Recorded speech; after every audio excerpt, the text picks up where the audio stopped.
This video sponsored by BuyMode mobile app.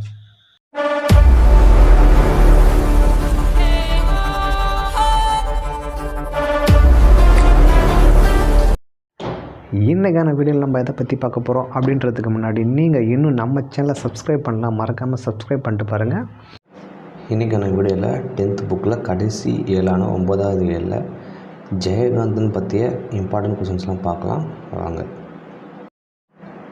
Jayakanthan பெற்ற விருதுகள்: குடியரசுத் தலைவர் விருது, உன்னை போல் ஒருவன் திரைப்படம், சாகித்ய அகாதமி விருது, சில நேரங்களில் சில மனிதர்கள், புதினம், சோவியத் நாட்டு விருது, இமயத்துக்கு அப்பால், ஞானபீட விருது, தாமரை திரு விருது. இது அனைத்தும் ஜெயகாந்தன் பெற்ற விருதுகளாகும்.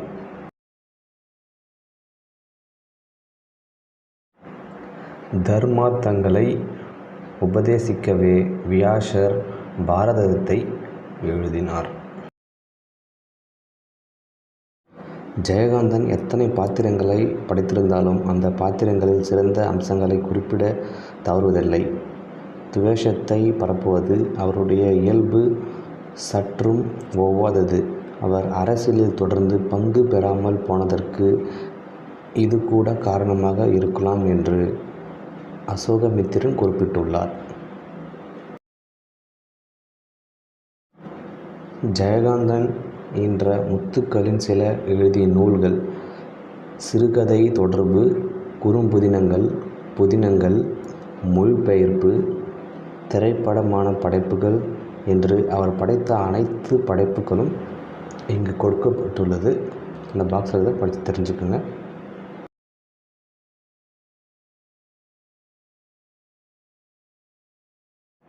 ஜெயகாந்தனுக்கு தொடுத்தப்பட்ட கேள்விகளுக்கு அவர் அளித்த பதில்கள்: உங்கள் பார்வையில் சுதந்திர இந்தியாவின் மகத்தான சாதனை எது? மிகப்பெரிய சவால் எது?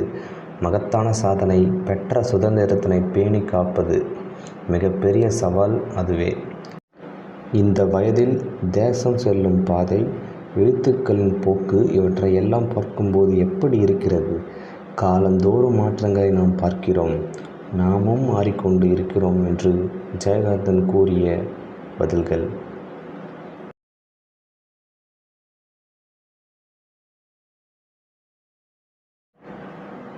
இவருக்கு சிறுகதை மன்னன் என்றும் ஒரு சிறப்பு பெயர் உண்டு. இத்துடன் 10ஆம் வகுப்பில் இருக்கிற மொத்த இம்பார்ட்டன்ஸ் கொஷின்ஸ்லாம் பார்த்துட்டோம். நன்றி.